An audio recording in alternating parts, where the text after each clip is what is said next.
This week, a 10-day post-poll drama came to an end in the state of Maharashtra. The state finally saw its 21st Chief Minister take oath, and that was Devendra Fadnavis, with Eknath, Shinde and Ajit Pawar being sworn in as Deputy Chief Ministers. Mumbai's Azad Maidan was the venue. 50,000 odd people were in attendance.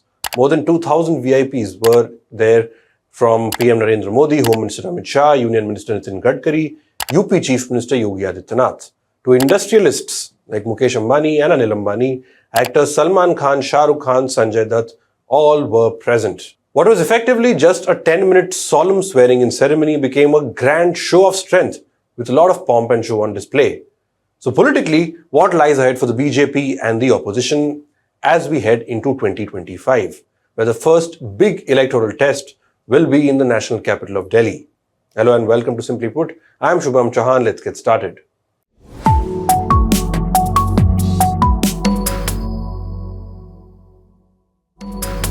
While we have spoken enough and more about Maharashtra over the last few weeks, just to recap it briefly before we move on to what's in store in Delhi. Firstly, the equation is crystal clear. Fadnavis is the undisputed leader of the Bharatiya Janata Party in Maharashtra. All the doubts cast on him after the Lok Sabha debacle have been settled once and for all. Starting a record third term with an unprecedented majority, numbers are not expected to be an issue this time around, unlike the post-2019 turmoil. BJP sits comfortably at 132 MLAs with 5 independents supporting them. The majority mark is 145 and the Mahayuti is at 234. Eknath, Shinde, meanwhile, and Ajit Pawar have proved who the real Shiv Sena and NCP are, winning 57 and 41 seats respectively. Although keep an eye on the tussle, or what many call a cold war, between Eknath Shinde and Devendra Fadnavis. Shinde conceded the CM post after 2.5 years to Devendra Fadnavis. And now the Sena chief is serving as Fadnavis' deputy. After a rollercoaster 5 years politically, the stability in terms of numbers is surely welcome. Although on the administration front, challenges lie ahead for Devendra Fadnavis. It's imperative for a state known as the economic powerhouse and as the financial capital of Mumbai to arrest what looks like an economic slide. Falling GDP, per capita income falling, and the lack of jobs need to be tackled on priority. So is the farmer crisis. The first 9 months this year alone saw 1,267 farmers committing suicides. As we reported during our election coverage last month, farmers in the interiors of Maharashtra and Vidarbha and Marathwada are struggling with debt, lack of right prices for their produce, and political apathy. Next is the much talked about Ladki Bahin scheme. The Mahayuti promised to increase the monthly sum given to women from 1,500 rupees to 2,100 rupees. The scheme was previously estimated to cost about 40,000 crore rupees annually. With Maharashtra's debt burden rising, the Fadnavis government will have to walk a tightrope on its promises and the state's financial condition.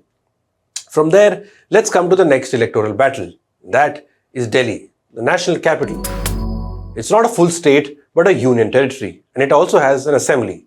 With 70 seats, the primary battle here will be between the Aam Aadmi Party, which is the ruling party, and the Bharatiya Janata Party. More like Arvind Kejriwal versus Narendra Modi. AAP has been in power since 2013 in Delhi. It won 28 seats on debut. In 2015, after Kejriwal resigned within a few days and fresh elections were held, it won 67 seats, a landslide victory. In 2022, AAP won 62 of the 70 seats, and the BJP won the remaining 8. In the Lok Sabha, though, the picture is quite the opposite. BJP has won all 7 seats in Delhi for the last 3 Lok Sabha elections in a row, that's 2014, 2019 and 2024. Assembly polls this time are expected to be held in February 2025. 11 years in power now, the Aam Aadmi Party faces the prospects of anti-incumbency. The BJP, meanwhile, will have its tail up after unexpected electoral success they found in Haryana and Maharashtra. But will it directly impact Delhi? For starters, Maharashtra and Delhi are very different. The factors, the people and the issues are all completely different. So a direct comparison won't be fair. Besides, 2 to 3 months is a long time in politics, as Maharashtra just showed us. So a lot can change. But just to give a slight idea or direction, here are some numbers. These are from C Voters' Snap poll, which they conducted recently. When asked whether Maharashtra and Haryana will impact Delhi voters, overall 51% of the voters said yes, 21% said no, and 18% said maybe. In the yes category, obviously BJP voters were the highest in number at 70%, compared to 27% AAP voters. So 70% of the BJP voters said that Maharashtra and Haryana will impact Delhi. Next, a majority of Delhi voters prioritized local issues like education, health, roads, infrastructure than national issues, a pattern we've been seeing in recent assembly elections. However, interestingly, pollution as an issue is not a decisive factor in Delhi. Nearly one-third of Aam Aadmi Party supporters believed so. Although it's a top priority issue, pollution is a top priority issue for BJP and Congress voters. Next, data from C-Voter shows a majority of Delhi voters believe Kejriwal's arrest could be used to garner sympathy votes. Something that we saw play out in Jharkhand when Hemant Soren was arrested. He came out on bail and he is now the Chief Minister of Jharkhand. The Congress, meanwhile, for all practical purposes, has been wiped out of Delhi, having last seen power under late Sheila Dikshit. A few days back, Kejriwal ruled out an alliance with the Congress party. Although they are nationally, they are part of the larger India bloc. And the C-voters numbers show their respective voters agree to this. More than 40% of AAP and Congress voters don't have a favourable view of an AAP-Congress alliance. For Kejriwal, who quit as Chief Minister once he came out of jail, the core issue, like he said, was to get a clean sheet from the people of Delhi and only then come back as Chief Minister. Whether Delhi's voters overwhelmingly trust Kejriwal again, or will the BJP be able to make some inroads this time, go up from 8 seats they won last time? The battle in Delhi will surely be an exciting one to watch. That's all we have for this episode of Simply Put. Do like and share the video, comment and let us know what you think. And of course, subscribe to HW News English on YouTube for more such videos. Thanks for watching.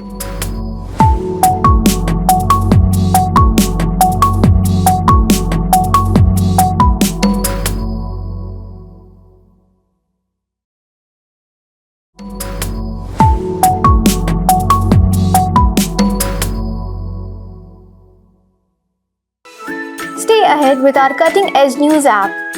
Instantly access the latest shorts in just 1 minute and breaking news in just 50 words. Download now for a smarter, faster news experience.